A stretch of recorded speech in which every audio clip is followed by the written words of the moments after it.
Pessoal, boa noite, não? Primeiro, depois. Hoje nós vamos tratar de um assunto que é curto e no final dele, vai gastar aí as primeiras duas aulas para falar dele e depois, no intervalo, vocês vão ter um prazinho para fazer uma leitura de um parecer técnico científico que eu separei para vocês. Esse é talvez um dos documentos mais sofisticados, mais elaborados, mais difíceis que um farmacêutico pode elaborar. E esse farmacêutico precisa ser um especialista em clínica, tá? Ele não pode ser só como eu, por exemplo, um especialista teórico, um professor teórico. Isso vai ser uma base para ele, mas ele tem que também ter um sólido conhecimento clínico, de prática clínica, e vocês vão ver que ele vai precisar entender bastante de pesquisa científica.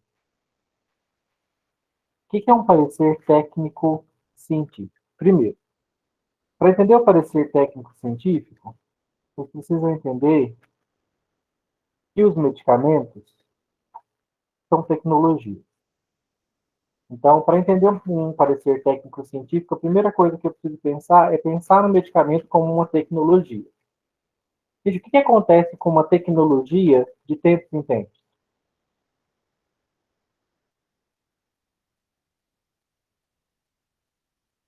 Ela evolui. Ela evolui, deixando a anterior a ela o quê? Obsoleta, né? Que é esse termo que eu usei aqui. Medicamento é fruto de pesquisa e desenvolvimento científico. Então, uma vez que nós temos um medicamento desenvolvido, esse medicamento ele vai ser usado por um tempo para sua determinada indicação, mas depois desse tempo, esse medicamento pode vir a ser substituído. Chega uma novidade no mercado. Nesse momento, quando chega essa novidade, é normal que a indústria, né, a desenvolvedora desse novo medicamento, ela propagandeie ele junto aos prescritores, aos dentistas, aos médicos, pode fazer isso junto aos profissionais da saúde como um todo, junto ao farmacêutico. É comum que a indústria propagandeie, especialmente com esses três profissionais, que o medicamento que ela acabou de lançar é uma superação do que já existe. Ele traz vantagens. Vantagens de quê, gente? Pode ser só de eficácia? Pode. Ela pode dizer, olha, esse medicamento meu aqui é mais potente do que o que existe. Esse medicamento meu aqui é mais seguro do que o que existe. Então, pode ser uma vantagem de efetividade. Ou pode ser uma vantagem de eficiência. Então, na eficiência, eu analisei custo-benefício. No geral, esse meu medicamento novo é melhor que o anterior. Só que pense no seguinte, dentro de um hospital, você trabalha com uma relação de medicamentos essenciais. E aí chega essa novidade, mas você já tem lá o seu medicamento velho de guerra, que você usa para tratar aquela determinada patologia. Então, vamos pensar uma doença que vocês conhecem, vamos pensar na diabetes. Na diabetes, eu trabalho com a minha tecnologia atual. Qual que é a minha tecnologia atual para iniciar o tratamento de um paciente com diabetes do tipo 2? Metformina. Metformina. Então, essa é a minha tecnologia atual. Mas pode ser que surja um novo medicamento, talvez até da mesma classe da metformina, uma nova formina, né? Um outro nome, mas da mesma classe, uma outra biguanida. E aí o fabricante pode vir com esse negócio, tem aqui uma evolução da metformina, mais eficaz, mais seguro, mais potente. Nesses casos, será demandado aos agentes de saúde daquele hospital, liderados por um farmacêutico, pelo menos, a elaboração de um parecer técnico-científico. Qual é o objetivo desse parecer técnico-científico, gente? É fazer um estudo, um parecer técnico-científico é um estudo. Um estudo para me dizer o quê? Essa nova tecnologia em saúde, ela deve ser adotada abandonando a tecnologia anterior? Ela não necessariamente precisa abandonar a anterior, mas ela deve ser adotada como principal tecnologia, deixando para trás, ou como segunda opção, a tecnologia que hoje eu uso como principal. Lembrando aqui, tecnologia como sinônimo de medicamento. Né? Medicamento é fruto de desenvolvimento tecnológico.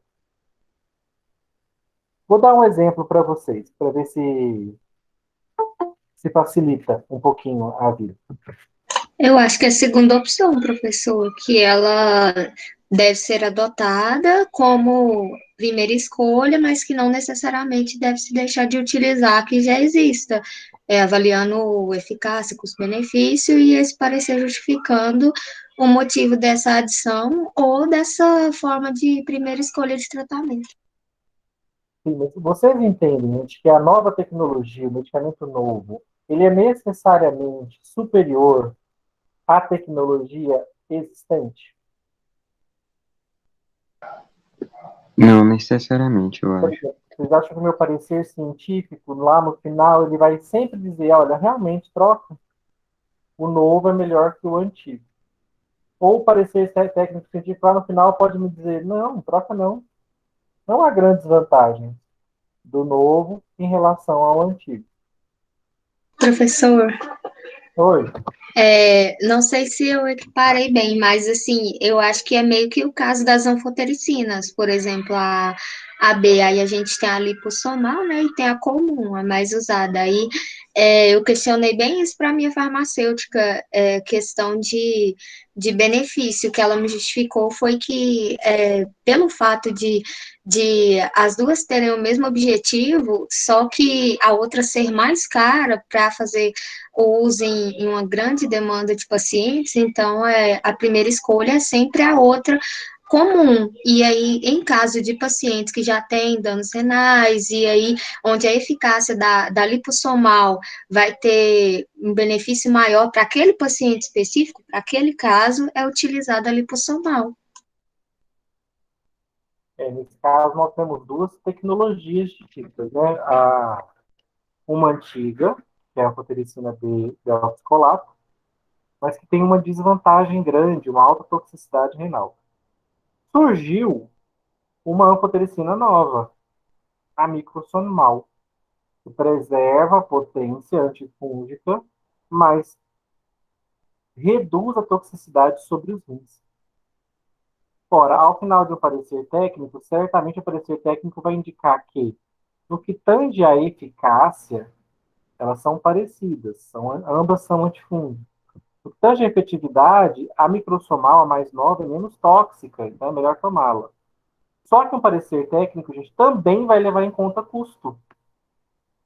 Ah, tudo bem, eu posso identificar que uma tecnologia nova é melhor do que a anterior. Só que ela pode ser melhor, mas muito mais cara. É o exemplo que eu queria trazer para você, é o caso, né, da deoxicolato, da lipossomal, é muito mais cara que a deoxicolato. Tá, mas ela é melhor? Ela é melhor. Então deveria haver a troca? Deveria. Para preservar o rim do meu paciente, eu deveria usar sempre a tecnologia mais segura para ele, independente dele ter ou não dano renal. Na prática, a gente consegue fazer isso? Na prática, não, porque não há verba, não há orçamento para termos a lipossomal, que é a mais barata.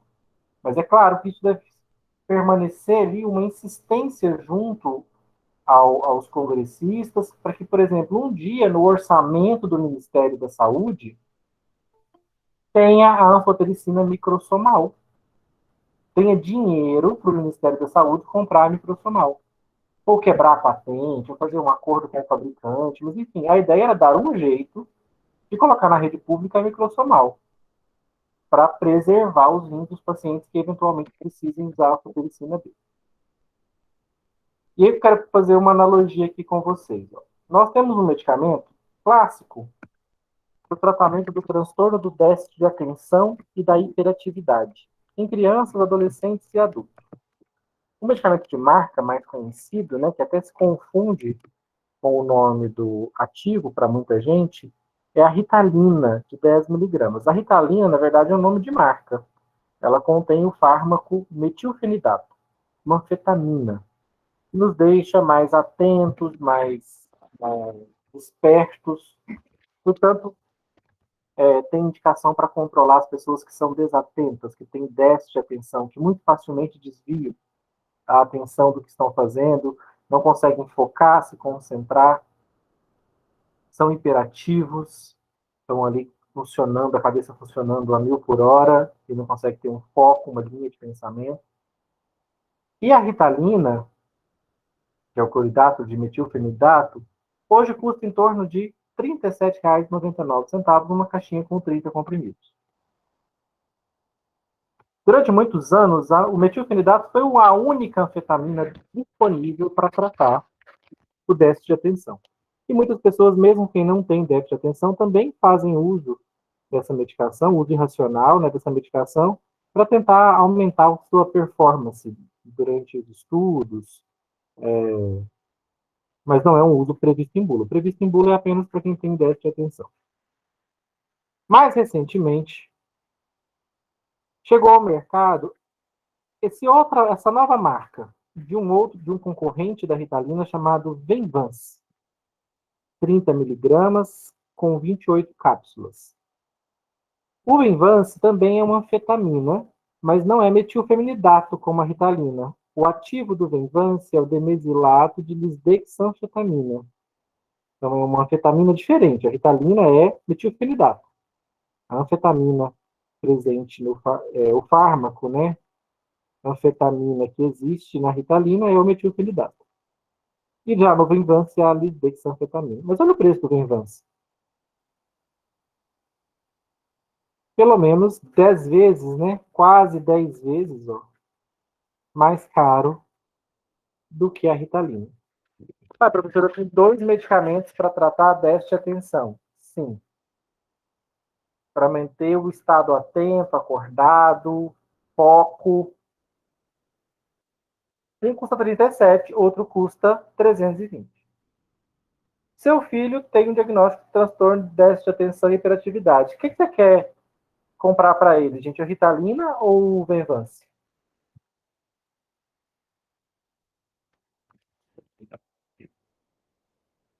Baseado no preço apenas, você compraria qual? Ritalina, né? Mas pelo preço, né? Por que você não compra? Claro, você compraria Ritalina, gente. Se você chega na farmácia, vai dar 37 Ritalina. E eu tenho esse outro aqui também, é uma 320, tá? Pelo amor de Deus, não. Dá aqui uma Ritalina. Você trata também? Trata também, então, Ritalina. Em que contexto você compraria o Venvance? Que é a substância mais nova, que chegou agora recentemente ao mercado. Acho que em pacientes que têm reações adversas muito intensas, né, professor? Aquele trabalho de armazenamento, eu dei uma pesquisada nessa Venvance aí, parece que a diferença é exatamente as reações adversas, que na Ritalina é bem mais acentuada, né? Reações adversas intensas, ambos podem ter. A Ritalina pode ter reações adversas X, o Venvance pode ter reações adversas Y, igualmente intoleráveis, dependendo do paciente. E o que faria vocês comprarem um medicamento 10 vezes mais caro que o outro?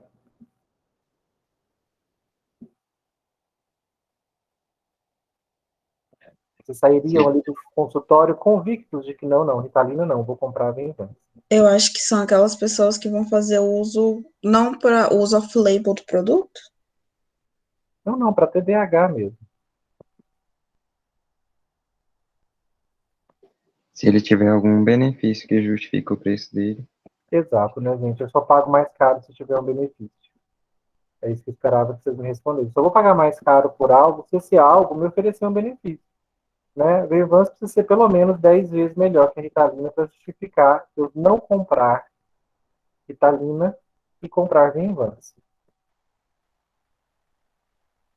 O fabricante de Venvance certamente vai dizer que ele é muito melhor. Afinal de contas, está vendo o uso dele muito mais caro.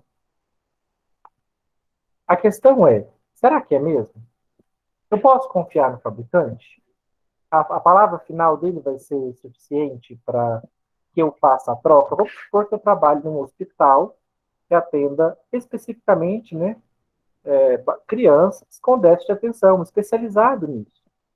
Eu tenho um pool ali de pacientes com déficit de atenção, o medicamento que a gente usa como tecnologia preponderante é a Ritalina, mas agora tem a lisdexanfetamina. Eu troco porque o fabricante do Venvance está me dizendo que ele é melhor. Isso é critério, gente, para um profissional de saúde abandonar um medicamento que está sendo usado na clínica com sucesso por outro. Não, De jeito nenhum.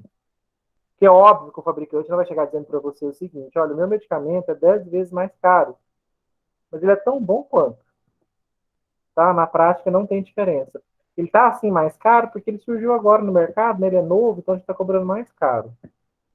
Você compraria com essa abordagem? Óbvio que não. Então, óbvio que o fabricante vem trazendo vantagens do produto dele, que é novo, acabou de chegar no mercado, e nós já temos aquela tendência de associar o novo a algo melhor.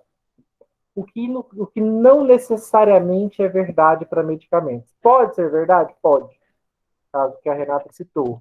A anfotericina lipossomal é superior a deoxicolato, porque ela é menos tóxica para os rins. Mas há casos, por exemplo, em que eu posso usar losartana para tratar a minha hipertensão. É a tecnologia padrão. E aí surgiu, depois da losartana, a valsartana, que também trata a hipertensão tanto quanto a losartana.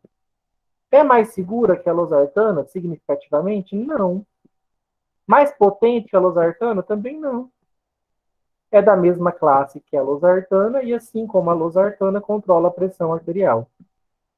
Só que valsartana é muito mais cara que losartana. Gente, vale a pena eu pagar mais caro por losartana só porque ela é mais nova? Ela não trouxe benefício de potência, nem trouxe benefício de segurança. Você pagaria mais caro por ela ou você continuaria na losartana? continuaria na losartana, tendo em vista que a eficácia é a mesma. A mesma segurança se manteve, então não tem por que mudar. Então, gente, muito cuidado. Às vezes, uma nova tecnologia, ela até pode trazer algum benefício. Mas aquele benefício é fundamental para você fazer a troca. Pensa o seguinte: você tem uma geladeira aí na sua casa. Qual é a finalidade da sua geladeira? É um produto tecnológico também, como um medicamento. Para que serve a sua geladeira? Então, Conservar os alimentos. de que forma? Para conservar eles de que forma? Refrigerados, não é isso? Uma temperatura abaixo da temperatura ambiente. A sua geladeira faz isso. Mas aí surge uma geladeira com Wi-Fi. Ela é mais tecnológica que a sua? É. Com Wi-Fi você pode controlar a temperatura dela pelo aplicativo no celular. Mas, gente, a sua geladeira sem Wi-Fi, ela cumpre a função básica de uma geladeira, assim como a com Wi-Fi? Sim. Cumpre. O básico ela cumpre. Ela só não tem essa tecnologia aí extra, mas ela cumpre. Então você vai pagar mais caro por ela com Wi-Fi? Vai. Ela vai te dar um benefício em termos de função primordial, que é congelar os alimentos. Ela vai te dar um benefício extra? Não. Ambas vão refrigerar seu alimento e manter ele conservado por mais tempo. Nos medicamentos, já pode acontecer de eu ter uma incrementação tecnológica, né, um incremento tecnológico, uma molécula nova, que, por exemplo, fica por mais tempo no corpo, eu tenho que tomar menos vezes no dia, mas não necessariamente isso vai ser motivo para eu abandonar a antiga, especialmente se essa nova tem a mesma potência, a mesma segurança, ela só dura mais tempo no corpo. Essa nova, talvez, ela seja muito mais cara. Só por durar mais tempo no corpo, não vale a pena eu trocar a antiga por essa nova.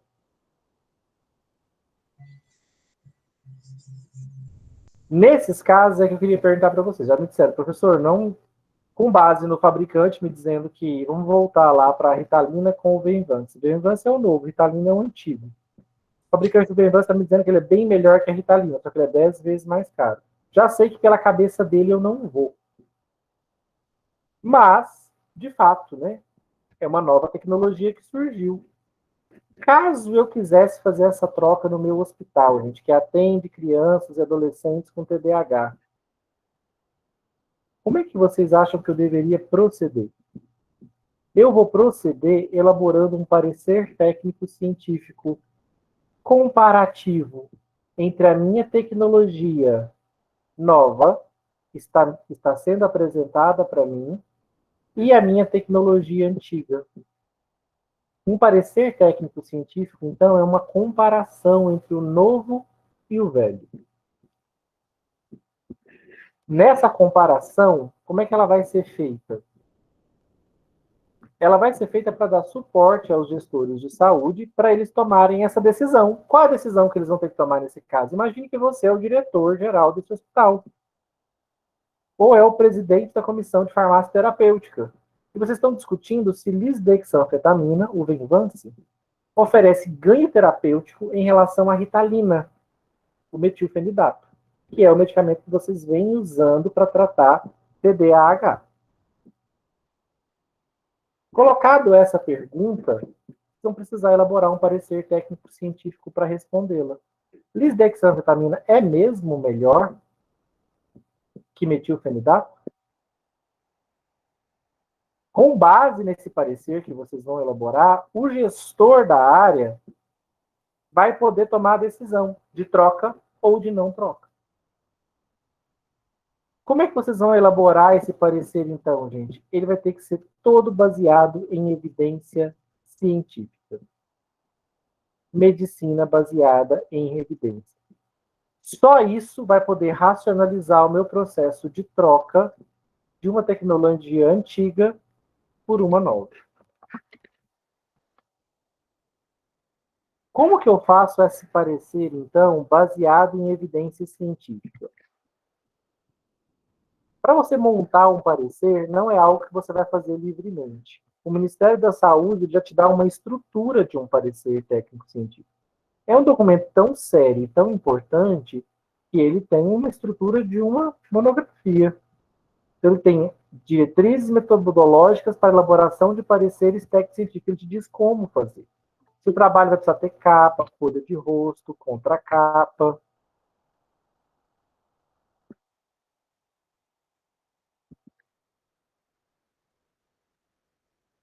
Declaração de potenciais conflitos de interesse. Ficha catalográfica, né? Declaração de conflito. O que é conflito de interesse aqui? Ah, Renata e Camila são as farmacêuticas que eu selecionei para montar esse parecer técnico de comparação entre a lisdexanfetamina com o metilfenidato. Só que a Renata é casada com um dos diretores da Novartis, que é a fabricante do Venvance. Opa, isso é um conflito de interesse, gente? Porque se a Renata... se ela concluir que Venvance é melhor que metilfenidato, ela está me induzindo a comprar Venvance, mas o Venvance é vendido pela empresa onde o marido dela trabalha. Isso é um conflito de interesse. Ela não pode estar nessa equipe. Ou, no mínimo, esse conflito precisa estar declarado. Vou fazer um resumo, um sumário. Vou colocar o objetivo, que é essa comparação. Faço uma introdução, descrevo a pergunta, detalho os dois medicamentos que eu estou analisando. Coloco questão econômica. É importante? Eu preciso saber se a tecnologia nova ela é muito mais cara que a anterior? Tenho recurso para adquiri-la, caso ela se mostre realmente melhor? Tenho. Onde eu vou buscar essas informações para saber se ela é de fato melhor? Gente, na literatura científica. Eu vou atrás de bases de dados para me orientar. Eu vou ter que achar artigos que comparem lisdexanfetamina com Ritalina. Ou pelo menos estudos clínicos de lisdexanfetamina e Ritalina separadamente. Para eu poder ter alguma noção de comparabilidade entre as duas. Depois que eu busco esses estudos, eu seleciono, caracterizo os estudos, vamos falar disso com mais detalhes, faço uma análise crítica desses estudos e aí sim vou lê-los, para extrair deles as informações. de acordo com a qualidade da evidência que eles me trazem, porque eu posso achar estudos muito bem fundamentados e posso achar estudos fracos. Depois disso, eu vou fazer as minhas recomendações e as minhas considerações finais. O que é a minha recomendação, gente? A minha recomendação, a gente vai chegar lá daqui a pouco, vai ser troca ou não troca. É a resposta à pergunta que eu fiz aqui no objetivo. Ó. O objetivo do meu parecer é fazer uma análise técnica, olha os termos, técnico. Então, quem tem que fazer, se é um parecer sobre medicamentos, tem que ser um farmacêutico, é uma análise técnica. E de cunho o quê? Científico, para que ela seja irrefutável. Então, o meu gestor lá do hospital, que pode nem ser da área da saúde, ele precisa ter nas mãos dele um documento baseado em técnica e ciência, dizendo para ele, pode ou não pode, deve ou não deve fazer a troca que está sendo sugerida. Lembrando que essa troca pode impactar em custos para o hospital, pode impactar em melhora ou piora na condição de vida dos pacientes, dependendo se ela foi bem feita ou mal feita. Então, essa análise de uma tecnologia em saúde tem custo alto para o nosso paciente. Professor, Oi. é viável o diretor ou a pessoa responsável optar por manter os dois métodos farmacológicos, o antigo e o novo?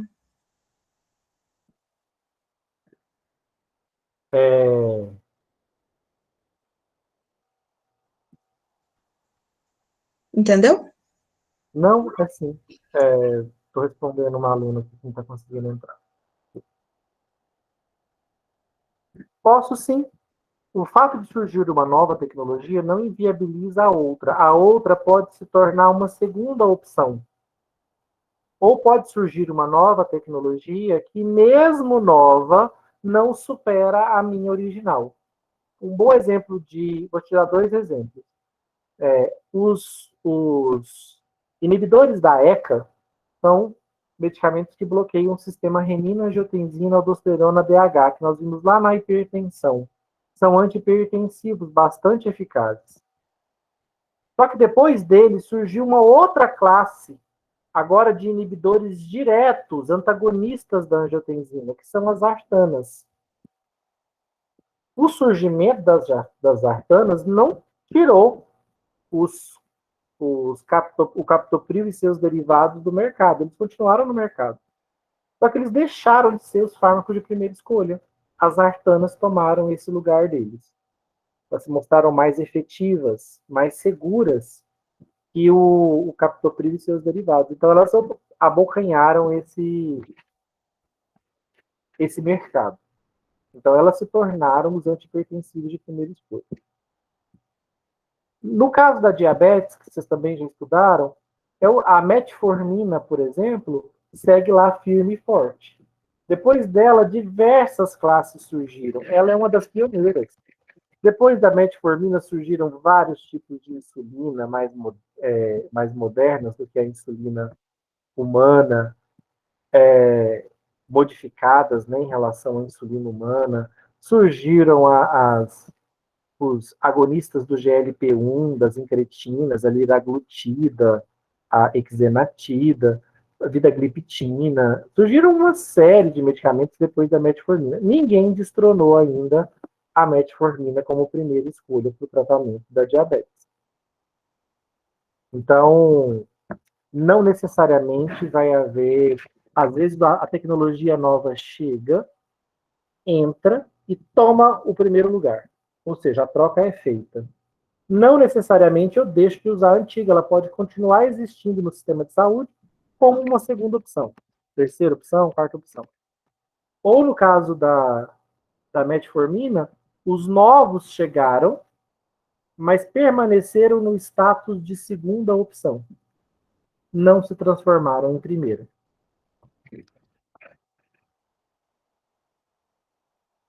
Entendeu?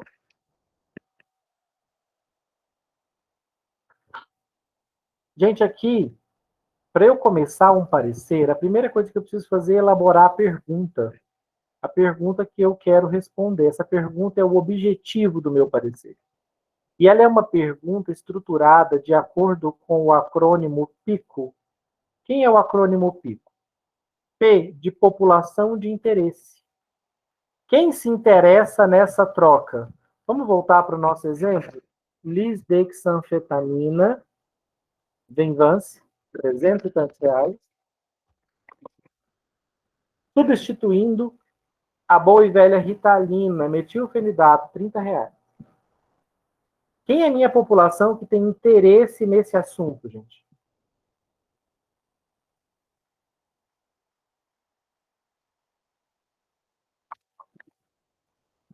Qual é a minha população dentre os meus pacientes que se interessam por esse assunto? O hipertenso está preocupado com isso? Pessoas com transtorno de déficit, professor TDAH. Exato, né? Quem vai usá-la? Quem tem indicação para usá-lo? Quem está com transtorno de déficit, atenção e hiperatividade. Então, essa é a minha população de interesse. Óbvio que o hipertenso não está nem aí se lisdexanfetamina é mais ou menos potente ou segura que metilfenidato. Ele não toma isso, não é problema dele. Agora, o paciente que tem TDAH, ele é o meu grupo de interesse, minha população de interesse, porque é ele que tem atualmente tomando Ritalina, e ele está curioso, inclusive, para saber se essa que surgiu é melhor ainda. E se for melhor ainda, ele vai querer? Ué, claro que vai, né, gente? Está tratando de uma doença, você descobre que tem um medicamento ainda melhor do que o que você usa, é claro que você vai querer fazer a troca. Ah, mas o novo é mais caro. Ó, se eu puder pagar, eu vou tentar. Né? É melhor para mim? Por que não? O que é o I? Que tem que estar na pergunta estruturada. É a minha nova intervenção. É a minha intervenção. Né? Quem que é a minha intervenção? É a nova tecnologia. E quem é o C? É o meu controle. É a minha tecnologia vigente no SUS. Qual é a tecnologia vigente para tratar TDAH? Quem é meu controle nesse caso? Ritalina. Ritalina. E a minha nova tecnologia? Lisdexanfetamina, Venvance. Anfetamina, Venvance. O que é o O no pico? É o outcome. É o resultado que eu busco. Outcome do inglês, né? Esse resultado que eu busco, gente, é o quê? É saber se a Ritalina é de fato o Venvance, a lisdexanfetamina, é de fato superior ao metilfenidato. Vamos escrever essa pergunta? Eu tinha feito ela aqui para os inibidores da serotonina, mas vou mudar o exemplo. Então vamos lá. O uso, gente. O uso de quem?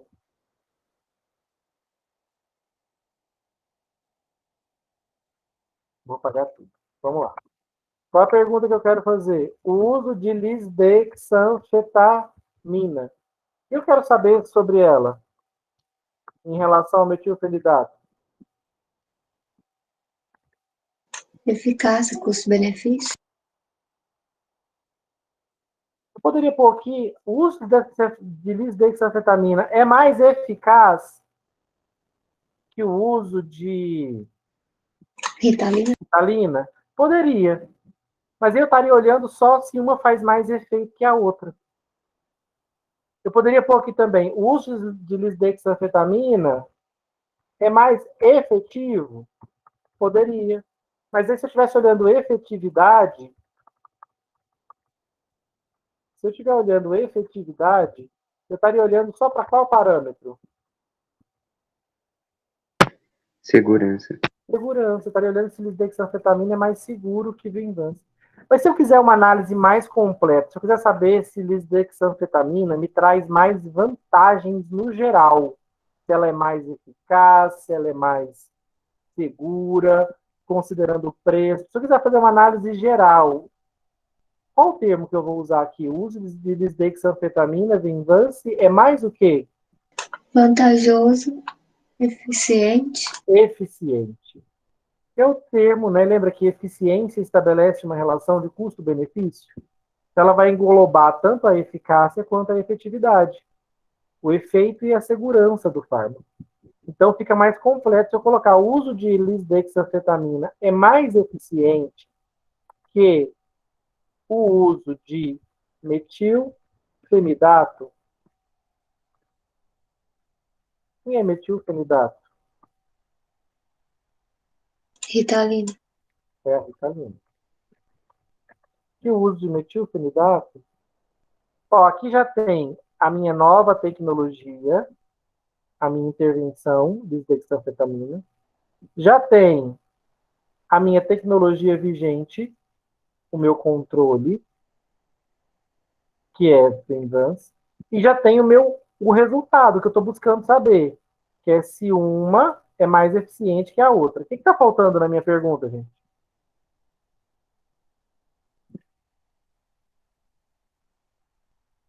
A pergunta tem que conter todos os itens do acrônimo PICO. O que está faltando? Resultado? O resultado, né? Não, o resultado já tem. É saber se um é mais eficiente que a outra. É esse resultado que eu estou buscando. Se a população, o público-alvo vai querer, O público-alvo que está faltando. Então, o que está faltando para a minha pergunta do meu parecer técnico-científico? O uso de lisdexanfetamina é mais eficiente que o uso do metilfenidato? Onde? Para pessoas com No transtorno de tratamento. déficit. Isso, poderia ser também. No tratamento do transtorno do déficit de atenção e hiperatividade. Posso pôr um público? Até posso, por exemplo, ó, em crianças e adolescentes. Posso tirar adultos? Posso incluir adultos? Posso pôr em crianças, adolescentes e adultos? Posso restringir para crianças e adolescentes? Posso fazer só em adolescente? Então, ó, a minha pergunta científica foi definida de acordo com o acrônimo PICO. Tem a nova tecnologia? Tem. Tem a tecnologia que eu estou querendo substituir? Tem. Tem meu objetivo? Tem. Qual é o meu resultado que eu estou buscando? Saber se uma é mais eficiente que a outra. Para quem? Quem é a população de interesse? As pessoas que têm TDAH, crianças e adolescentes. Definida essa pergunta, gente, lá vou eu desenvolver o meu parecer. Ela é a minha pergunta norteadora. Ela tem sempre que ser feita com base no acrônimo PICO. Quero que vocês façam a mesma, só substituir. Pensem que vocês querem saber se duloxetina, um novo antidepressivo, é superior à fluoxetina, um antidepressivo mais antigo, já usado há muitos anos no Sistema Único de Saúde como primeira escolha para o tratamento da depressão. Fluoxetina é o antigo, duloxetina é o novo. Como é que ficaria essa mesma pergunta, com base no acrônimo PICO, para um parecer técnico-científico em que eu quisesse investigar se a duloxetina, o novo, é melhor que a fluoxetina, o antigo?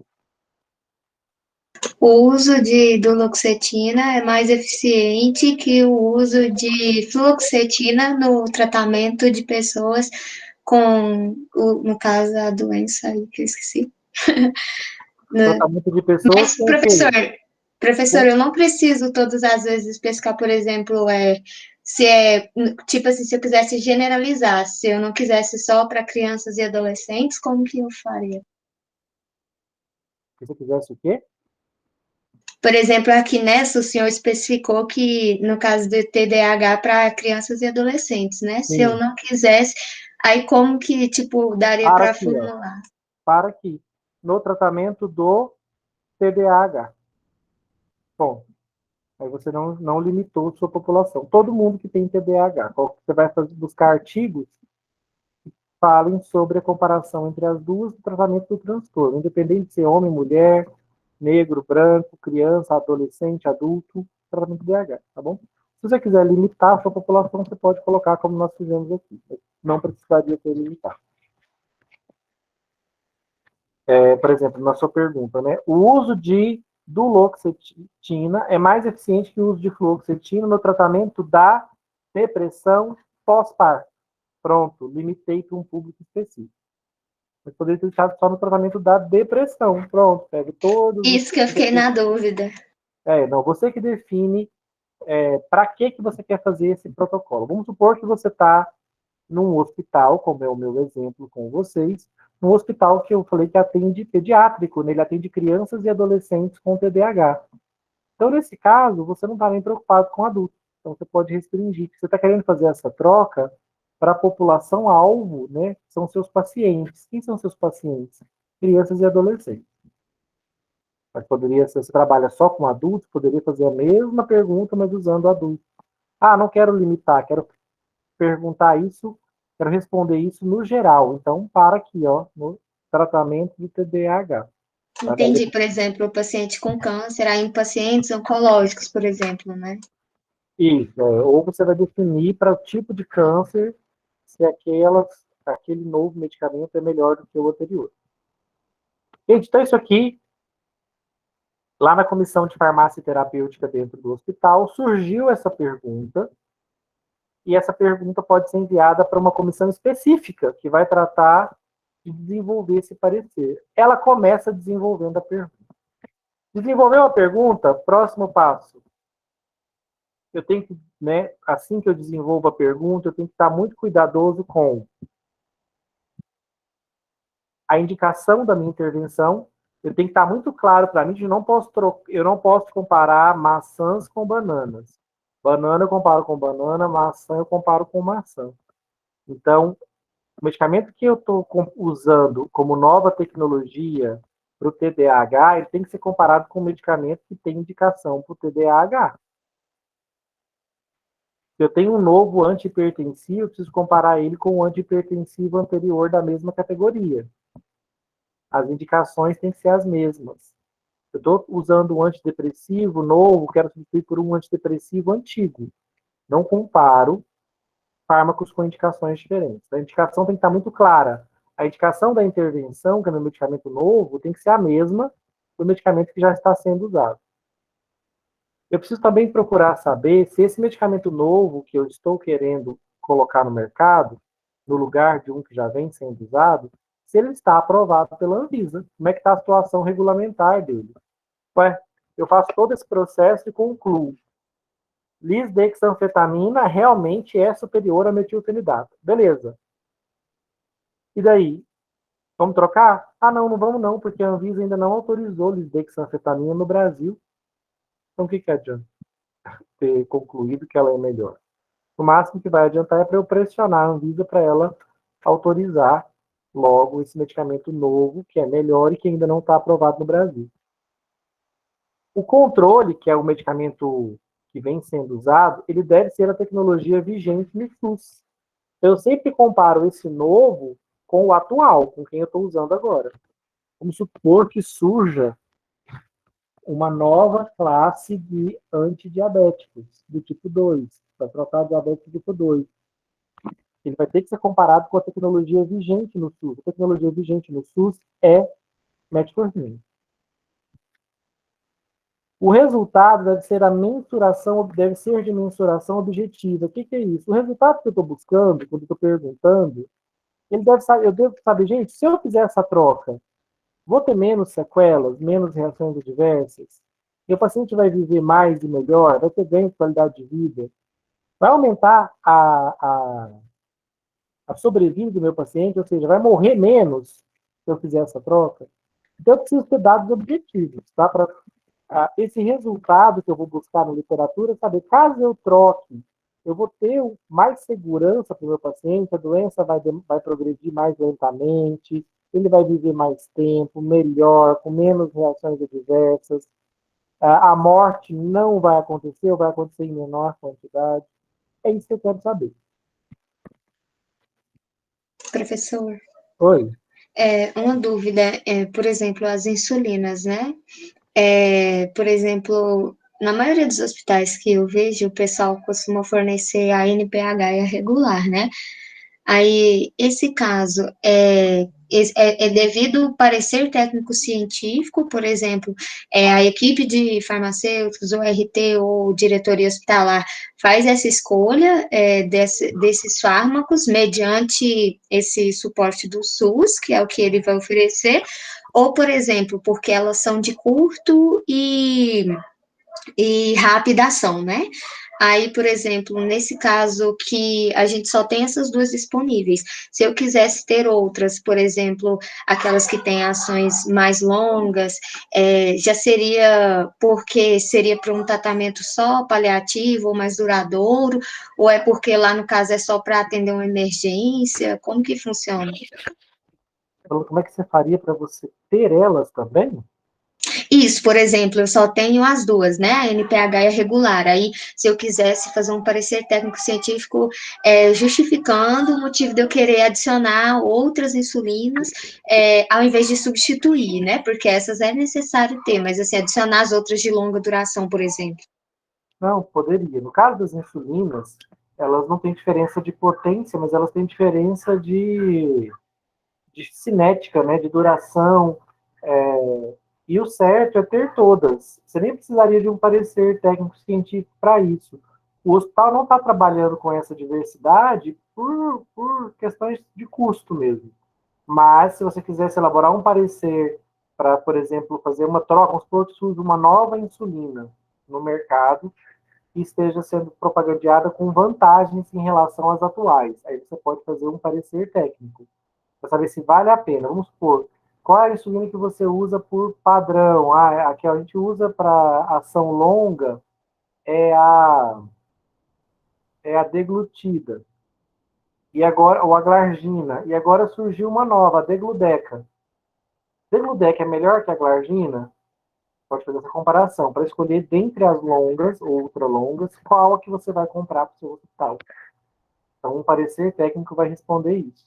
Quando eu E tenho aí, mais de uma opção, mediante esse parecer, professor, ele ainda pode optar ou não por adquirir ou não esse produto, né? isso, parecer é só um documento para o gestor, né, que vai ser responsável por aceitá-lo ou não. É um documento para embasar a decisão dele. Normalmente espera-se, né, que a menos que tenha um impedimento financeiro, que o gestor acompanhe o parecer técnico. Tá? Ele não tem know-how para fazer essa troca, indo contra o parecer técnico. O máximo que ele pode fazer é não acompanhar um parecer técnico justificado pela falta de recurso. Talvez o parecer técnico indicou uma substituição que o hospital não tem como marcar. Então ele fala, olha, nós entendemos que realmente há uma vantagem nessa troca, mas não podemos fazê-la agora. Não temos orçamento para isso. Vamos Entendi, por isso lutar por esse que, orçamento. igual os antipertensivos, professor, assim, pelo menos onde eu trabalho, por ser um hospital público, a gente tem uma gama muito grande de opções, igual às vezes no tratamento de gestante, o médico pode optar metidopa, nifedipina, e tipo assim, eu não entendia como que era feita essa seleção, e o motivo, assim, de ter vários, entendendo que temos público para esses vários e que somos referência no atendimento de gestante, mas assim, eu não sabia qual era o critério utilizado para fazer essa seleção, por exemplo, quanto que para essa gestante eu tenho que ter aqui o metildop, quanto que eu tenho que ter o nifedipina. Esses medicamentos eles vão sendo comparados. E aí o governo gera uma relação nacional de medicamentos. A gente vai falar disso numa outra aula, da Renan. E aí, com base nessa relação de medicamentos essenciais, e consulta esses pareceres para saber qual colocar. Então, por exemplo, vamos supor que a Rename vá decidir quem é que ela vai. A Rename é a Relação Nacional de Medicamentos Essenciais, do SUS, é o ministério que elabora. E aí ele vai pensar, TDAH, eu preciso ter um medicamento para tratar TDAH dentro do âmbito do SUS. Preciso. Quais são as minhas opções? Metilfenidato ou lisdexanfetamina. Qual das duas eu coloco? Às vezes ele pode até ter em mãos do SUS um parecer técnico indicando que lisdexanfetamina é superior a metilfenidato. E ainda assim ele mantém metilfenidato. Em que situação isso vai acontecer? Quando não houver orçamento na União para lisdexanfetamina. Entendi, igual você falou, ele é obrigado a oferecer o tratamento, mas não o melhor que nós Não temos melhor. atualmente. Mesmo que o melhor às vezes apareça, vai dizer, olha, ok, eu sei, o dia que tiver verba, a gente troca na Renan. Mas por enquanto não tem verba, então nós temos que trocar. Vamos continuar com o que a gente já vem usando. Tá lindo. Ó, definido o objetivo, né? Então nós temos agora um objetivo de estudo, que é esse aqui, ó. Qual que é o nosso próximo passo? O nosso próximo passo é elaborar um parecer técnico-científico. Nesse parecer técnico-científico, eu vou buscar por evidências científicas. E onde eu busco por evidências científicas? Na literatura. Primeira coisa que eu vou querer saber é, já existe um parecer feito? Já existe uma comparação entre lisdexanfetamina e ritalina? Se alguém já fez o parecer e chegou a uma conclusão, ótimo, posso partir disso. Ah, não existe. Lá vou eu buscar na literatura. Tem várias bases de dados que eu posso usar, bases de dados governamentais, privadas, que trazem dados, revisões sistemáticas sobre essas áreas, sobre assuntos relacionados à área da saúde, relatórios de agências governamentais. Tudo isso vai ser base para eu pesquisar essa minha pergunta. Lisdexanfetamina é melhor que metilfenidato? Posso olhar sinopses baseadas em evidência científica, relatórios sempre clínicos, gente, sempre clínicos, estudos feitos em seres humanos. Vou buscar estudos pontuais na literatura, até eu chegar num total de estudos. Então, essa minha busca, ela vai chegar no final, inclusive eu posso incluir estudos em andamento, posso ver resultados de estudos que ainda não terminaram, mas já publicaram uma parcial. Quando eu faço essa pesquisa na literatura, eu vou chegar num pool, numa quantidade X de evidência. Então, vamos lá.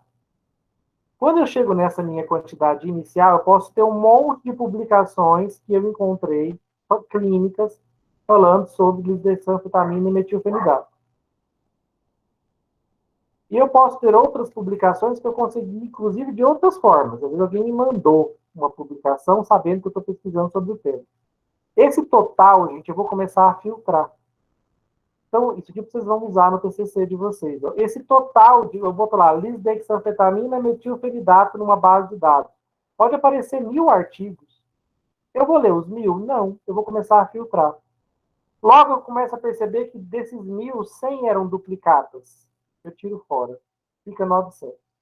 Dessas 900, quando eu vou dar uma olhada nos resumos, eu vejo que muitas delas, 600 dessas 900, eram estudos em células, em animais. Não era o que eu queria. Então, agora, eu tinha 900, eu caí para 300 estudos. Desses 300 estudos, eu vou agora ler um pouco mais sobre eles, e eu vou perceber que alguns deles não se encaixam no meu tema. Eles citam lisdexanfetamina, citam metilfenidato, mas não é o tema principal deles. E o meu objetivo é achar artigos que falem dos dois. Aí eu descarto mais 150. Não, 250, porque eu tinha 300. No final, dos 1000 que eu selecionei no começo, eu sobrei com 50 artigos. Ah, mas é pouco. Não necessariamente. Vai depender da qualidade desses 50 artigos que sobraram. Esses 50 que sobraram aqui são artigos que comparam lisdexanfetamina com ritalina. Ou que fazem um estudo clínico em seres humanos em um dos dois. Ah, então esses 50 trabalhos aqui já está definido. São os que eu vou usar? Não necessariamente ainda. Eu posso fazer mais essa etapa de categorizar a evidência. É isso que dá força para o meu parecer técnico. Ó, fiz uma pesquisa, achei 1000. Dos 1000 sobraram quanto? Depois que eu tirei as duplicatas, os artigos que estavam em idiomas que eu não sei ler, japonês, russo, coreano, chinês, descartei o que não tinha a ver com o meu tema, sobraram 50 de 1000. Esses 50 eu vou usar todos? Não. Esses 50, gente, eu vou olhar e vou categorizar eles por nível de evidência. Qual é o nível alto, moderado, baixo ou muito baixo? Como é que eu vou graduar esse artigo? Primeiro eu vou olhar se ele é um estudo clínico randomizado. Se ele for, eu já considero de antemão ele como uma evidência de alta qualidade, porque é um ensaio clínico, ou seja, seres humanos, e os grupos foram separados aleatoriamente. Se ele for um estudo observacional, o que é um estudo observacional? Não é um estudo que eu promovi. O estudo observacional, eu olhei pacientes ao longo do tempo. Por exemplo, Eu olhei lá no passado se os pacientes que tomaram a substância X melhoraram ou não. Os pacientes que não tomaram, eles melhoraram ou não. Então, eu olho os prontuários, é um estudo que eu faço olhando, observando, eu não estou interferindo. Aqui no ensaio clínico randomizado, eu estou dando a medicação para um grupo, não estou dando para o outro. Estou comparando os dois. Aqui eu sou um pesquisador ativo. Aqui eu sou passivo, eu só olho o histórico do meu paciente. Um estudo observacional clássico. O cigarro faz mal à saúde? Gente, eu posso pegar um grupo de pessoas e fazê-las fumar pelos próximos 5 anos para saber se prejudica ou não a saúde delas? Seria correto fazer isso? Não, eu acho que a gente já pega pessoas que já são fumantes, né? Exato, eu pego os fumantes e aí eu observo, pego um grupo de fumantes que fuma há X anos e observo quais os problemas de saúde que eles têm hoje. E vou comparar eles com um grupo de pessoas parecido, mesma faixa etária, mesma distribuição de sexo, de cor. Vou pegar um outro grupo parecido que não fumou e vou ver quais problemas de saúde eles têm hoje. E aí eu chego numa conclusão, olha, o grupo de fumantes, o número de pacientes com problemas respiratórios é maior ou menor do que no grupo que nunca fumou. Você está vendo que hora nenhuma eu dei cigarro para ninguém? Eu só estou olhando uma história, um histórico, observando. Isso é um estudo observacional. Professor, acontece muito disso com grávidas, né?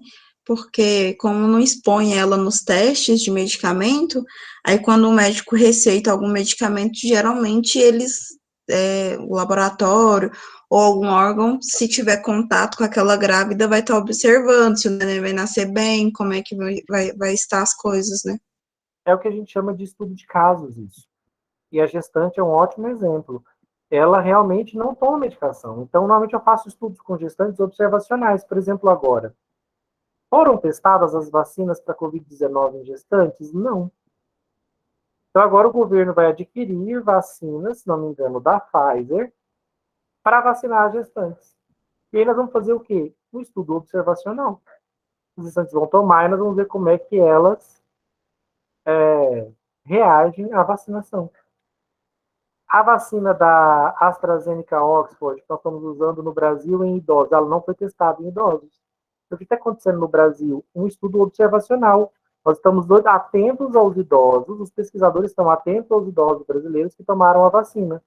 Daqui a pouco vai sair um estudo observacional do pós-vacina AstraZeneca em idosos, porque ainda não tinha sido, nos testes não foi feito.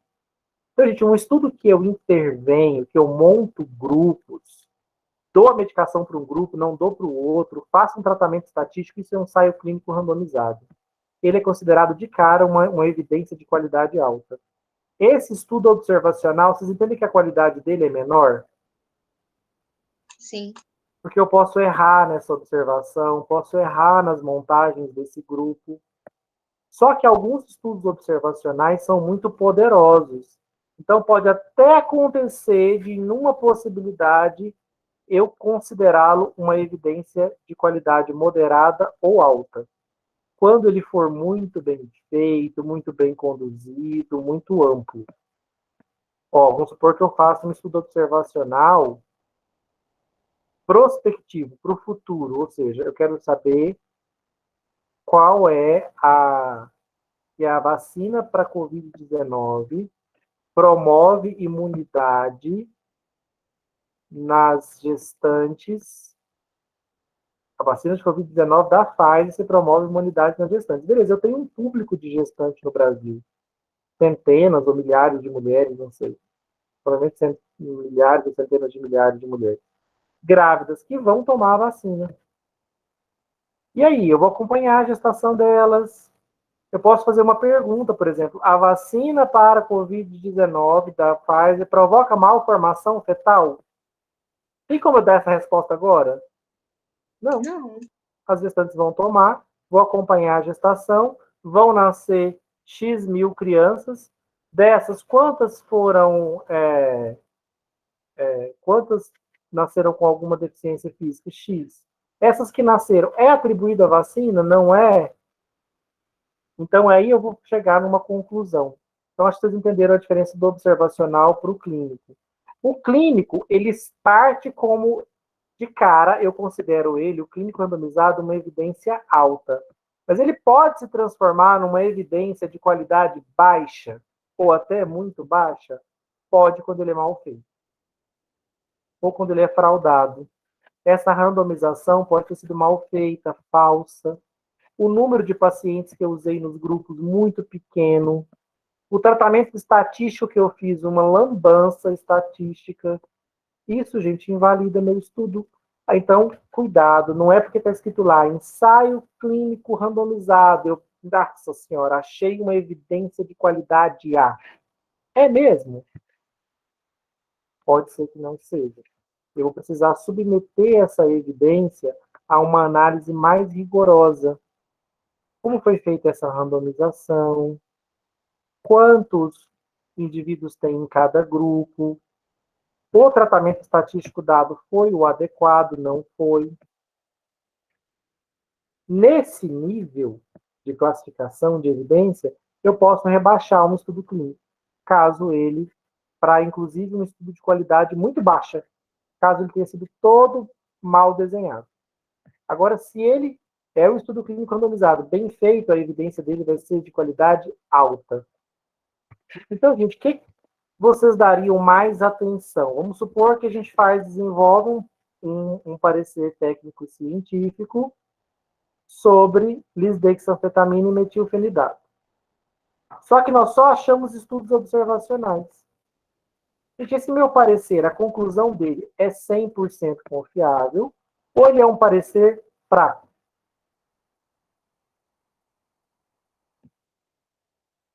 Acho que depende, né, professor? Igual você falou, que é de como foi feito o estudo, se é confiável, se não é. Ó, vamos supor que você, nesses estudos observacionais, você não tenha nenhum de qualidade alta. Todos são estudos de qualidade baixa. Qual que é o nível de confiança no seu parecer? Você vai poder chegar numa conclusão? Não, Não. Quando é que eu vou poder chegar numa conclusão no meu PTC? Quando eu tiver, entre os estudos que eu busquei, ensaios clínicos o quê? randomizado. Randomizados e bem feitos, que sejam de fato uma evidência de qualidade alta. Ah, e se eu tiver só estudo observacional? Se o estudo observacional te mostrar que esse novo medicamento tem efeito, que ele funciona, que ele é seguro, você até pode recomendar a inclusão dele para o tratamento do TDAH, mas não a substituição do que tem vigente, porque vai te faltar dados. Então, gente, o meu estudo, o meu parecer, quanto mais embasado em estudos de alta qualidade, mais confiável ele é. Maiores as chances dele poder, de fato, de forma assertiva, recomendar uma troca. Se a literatura não me trouxer esses estudos de alta qualidade, só estudos de baixa qualidade, eu não vou ter coragem de recomendar uma troca no meu PTC. E qual vai ser o motivo? Ah, é porque o fármaco novo não é melhor? Não posso dizer isso. Falta de evidência. Nem que ele não é melhor, nem que ele é pior. Falta o quê para mim? Evidência. Evidência. Então, quando falta evidência, eu não posso promover a troca nem o uso. Ó, só para vocês conhecerem os níveis de evidência. Eu tenho nível de evidência A, são revisões sistemáticas de ensaios clínicos randomizados. E o nível B são ensaios clínicos randomizados. Qual que é a diferença, professor? É o seguinte. Nos Estados Unidos, eles fizeram um estudo de clínico randomizado comparando lisdexanfetamina com metilfenidato. No Japão, eles fizeram outro. Na Alemanha, eles fizeram outro. No Brasil, eles fizeram outro. Eu tenho 4 ensaios clínicos randomizados. Ótimo, eu tenho 4 estudos de nível B de evidência. Mas aí o pessoal da França pega o estudo brasileiro, o estudo japonês, o estudo alemão, o estudo americano, norte-americano, e compara os 4, gerando uma revisão sistemática dos 4 ensaios clínicos que existem até o momento. o japonês, o alemão, o brasileiro e o norte-americano. Essa revisão, ela é um grau de evidência ainda mais alto do que os ensaios isolados, porque ela comparou ensaios clínicos feitos em populações diferentes, por cientistas diferentes. Concorda que essa revisão é uma evidência ainda mais elevada? E no nível C de evidência estão os estudos observacionais. PORT, que é um estudo que eu prospectivo, caso controle, série de casos. São estudos observacionais, em que eu vou analisar a história ali do meu paciente. Então, eu não vou intervir diretamente. Não é um ensaio de tipo clínico randomizado que eu faço uma intervenção aqui, eu observo. São tipos de estudos observacionais. Vamos supor que chegamos naquela situação, né, de que não há evidência científica aceitável. O PTC perde força enquanto ferramenta de embasamento gerencial. Óbvio, né, gente? Se eu não achei evidências de alto nível, só evidências fracas, é óbvio que o meu gerente, com base num parecer que não está embasado em literatura de alto nível, ele não vai ter coragem de promover essa troca. Ritalina vem sendo usada com sucesso. Eu lá vou mexer nisso, vou trocar por um medicamento novo, que a literatura não está me embasando. Qual o risco se eu fizer essa troca, gente?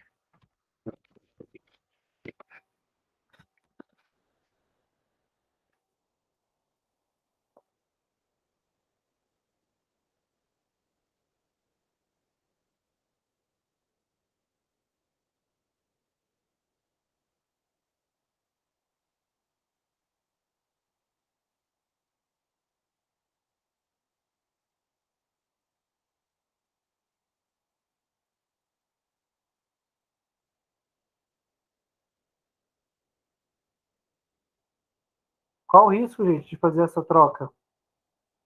Para o gestor, com base em um parecer que tem ausência de evidência científica aceitável, de alto nível. Ele coloca em risco a vida do paciente, também custo para o hospital, né? O hospital pode ficar no prejuízo. Isso, às vezes o cara está ganhando por fora, né? E quis trocar o medicamento atual pelo novo, mas ele está ganhando por fora uma propina. E aí, cadê a evidência científica que justifica essa troca? Não tem.